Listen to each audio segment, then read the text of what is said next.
Le doy la bienvenida a su podcast En Voz de la Justicia. Lo invito a que se quede en el episodio del día de hoy porque tenemos un tema, usted ya lo sabe, un tema de interés y muy importante para usted. ¿Por qué un juicio penal no necesariamente concluye en un juicio oral? Bueno, hoy abordaremos este tema aquí en Voz de la Justicia. Tenemos ya todo listo. Comenzamos. Algunos estudiosos sostienen que el derecho es indefinible. Sin embargo, en el lenguaje común, usamos esta palabra para indicar aquello que es recto, confiable. En Voz de la Justicia es un podcast derecho, recto, confiable, en el que especialistas analizan en un lenguaje claro, sencillo y directo los temas jurídicos más importantes, las dudas más comunes y la forma en que las leyes son aplicadas por nuestro sistema de justicia. En Voz de la Justicia es una producción original del Poder Judicial del Estado de Aguascalientes. Estamos de vuelta en su podcast En Voz de la Justicia y a mí me da, usted ya lo sabe, mucho gusto siempre saludarle una emisión tras otra aquí en este podcast que ha sido creado por el Poder Judicial del Estado de Aguascalientes por y para usted. Un programa donde las dudas en materia jurídica se apartan de ese camino tradicional de ser técnicas, de ser áridas, de ser difíciles de entender, porque nuestros especialistas nos hablan en un lenguaje claro, sencillo y directo que nos resulta de utilidad a todos. Así que ya sabe, En Voz de la Justicia es un programa que se genera por el Poder Judicial del Estado de Aguascalientes, pero que funciona en dos vías: en la vía en que nosotros lo compartimos con usted, pero también en la vía en que nosotros recibimos la retroalimentación de parte suya. Y para esto me voy a permitir compartir las redes sociales a través de las cuales transmitimos este episodio ya de nuestra temporada 3, que por cierto le ha ido muy bien a esta temporada 3 y por supuesto es gracias a usted y al favor de su atención. Estamos transmitiendo en vivo y en directo a través de Facebook. Usted nos puede seguir como Poder Judicial del Estado de Aguascalientes. Hacemos lo propio también en Instagram, donde usted nos puede seguir como Poder Judicial del Estado de Aguascalientes. También estamos presentes en X, anteriormente conocido como Twitter, y ahí nos puede seguir como P Judicial AGS. Y por supuesto, no menos importante esta opción que le pongo a su consideración, nuestro canal de YouTube. Usted nos puede encontrar como Poder Judicial del Estado de Aguascalientes. Además, si usted prefiere acompañarse de En Voz de la Justicia en esos momentos en que usted está camino al trabajo, en que usted está en la casa y aprovecha para hacer algunas otras actividades, qué mejor opción para hacerlo que a través de Spotify. Usted nos puede seguir, póngale ahí en el buscador de Spotify En Voz de la Justicia, encontrará el icono característico que distingue a nuestro podcast. Dele suscribirse, dele seguir, dele me gusta, califique nuestro episodio, así nos favorece en los algoritmos de estas redes. Y por supuesto, el consejo que siempre me permito darle: comparte este episodio. Seguramente usted conoce a alguien que le es de suma utilidad la información que se está desarrollando episodio tras episodio, así que compártala, vuélvala también de utilidad. Y bueno, tras agradecerle a usted y recordarle los medios a través de los cuales estamos transmitiendo y por supuesto hacer el recordatorio de que se sume a usted a esta gran comunidad, ha llegado el turno de darle la bienvenida a nuestra invitada de este episodio. Hoy nos acompaña la licenciada María de la Luz Castro Palos. Ella es jueza de control y juicio oral penal adscrita a los juzgados del Estado de Aguascalientes, en concreto al primer partido judicial. Licenciada, ¿cómo está? Bienvenida, muy buenos días. Un gusto. Gracias. Gracias, buenos días. Muchas gracias por la invitación. Gracias por estar aquí en Voz de la Justicia. Y yo no quisiera tampoco abundar en preámbulos. Creo que sin más que decir podemos comenzar a tocar y a desarrollar este tema, licenciada, del cual usted nos viene a hablar el día de hoy: los juicios orales penales y sus formas de terminación. ¿Por qué un procedimiento penal no necesariamente tiene que terminar con el desarrollo de un juicio oral? Licenciado, muchas gracias por el espacio. ¿Por qué no necesariamente tiene que concluir a través de un juicio oral? Primero, porque a nivel constitucional se nos permite, se establecen diversas salidas alternas y una terminación anticipada. Esto en relación con lo que señala el Código Nacional de Procedimientos Penales. Las salidas alternas son la suspensión condicional del proceso, el acuerdo reparatorio, y la terminación anticipada, el procedimiento abreviado. Estas salidas alternas y esta terminación anticipada nos permiten que los procesos sean más ágiles y más sencillos. Y precisamente esto garantiza derechos para las víctimas u ofendidos y para los indiciados. No es únicamente en beneficio de uno del imputado o de las víctimas u ofendidos. Esto garantiza precisamente el acceso a la justicia de forma pronta y ágil y más fácil para ambas partes, no es únicamente para alguno de ellos. Y sobre todo, siempre una particularidad de estas salidas alternas y esta terminación anticipada es que siempre se verifica salvaguardar los derechos de la víctima como la reparación del daño. Siempre estamos atentos a verificar su cumplimiento.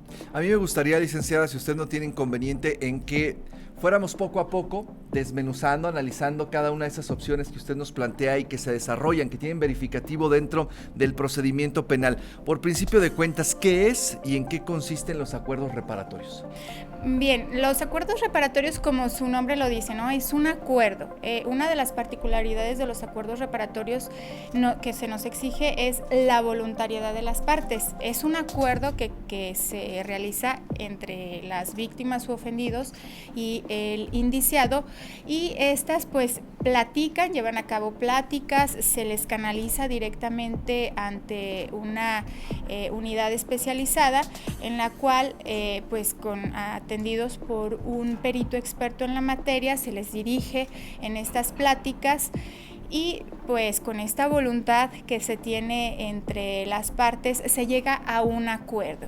Previamente se verifica precisamente por parte del órgano jurisdiccional o por el agente del Ministerio Público, porque cabe aclarar que los acuerdos reparatorios pueden establecerse desde el momento en que se interpone la denuncia o la querella. Okay. Entonces, dependiendo de la etapa, de la etapa en la cual se encuentra el asunto, precisamente las partes pueden ser derivadas a estas áreas de mecanismos alternativos, ya sea de la Fiscalía General del Estado o del Poder Judicial del Estado de Aguascalientes.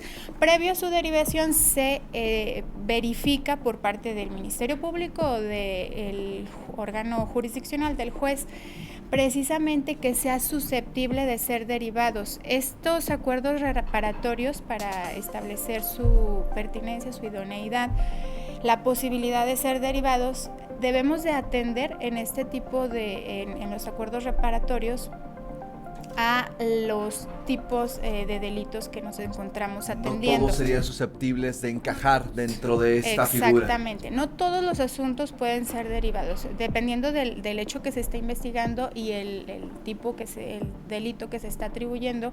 Se pueden derivar delitos culposos,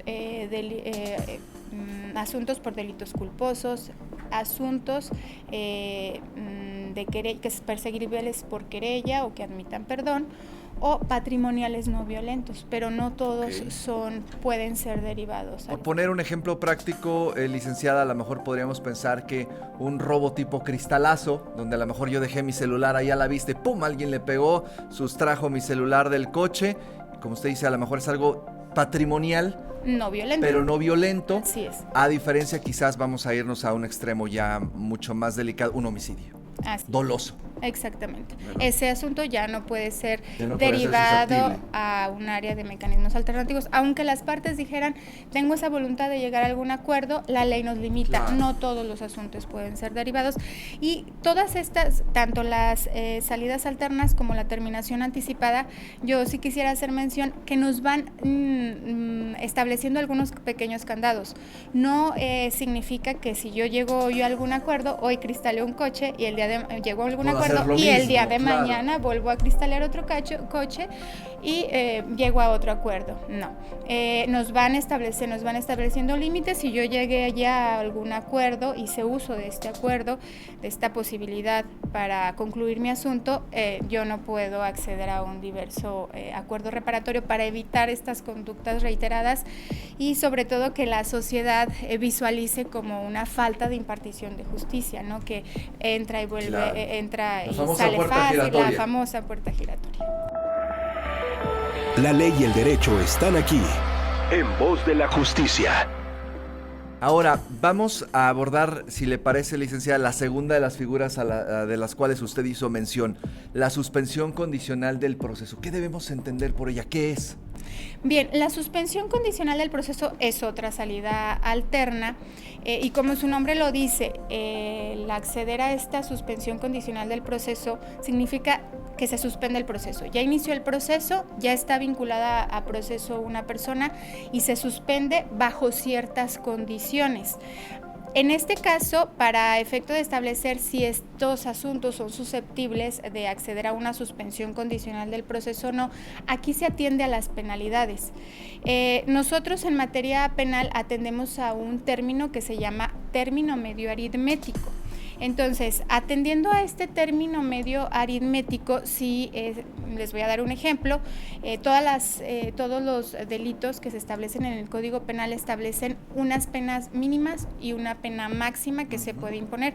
Dentro de ese rango es que se puede establecer la pena en su momento cuando se emite una sentencia condenatoria.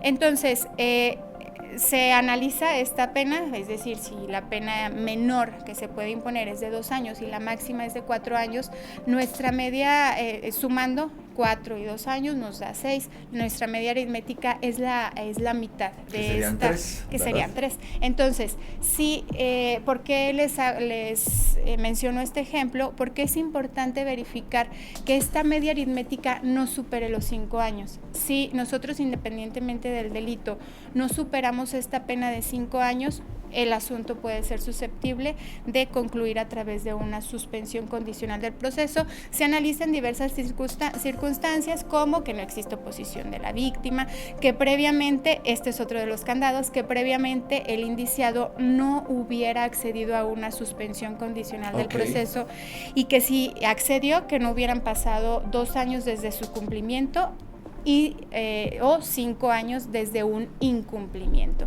Ahí está otro candado. Entonces, no es que también hoy accedo a una suspensión condicional del proceso, concluyo y el día de mañana accedo a otra suspensión condicional del proceso.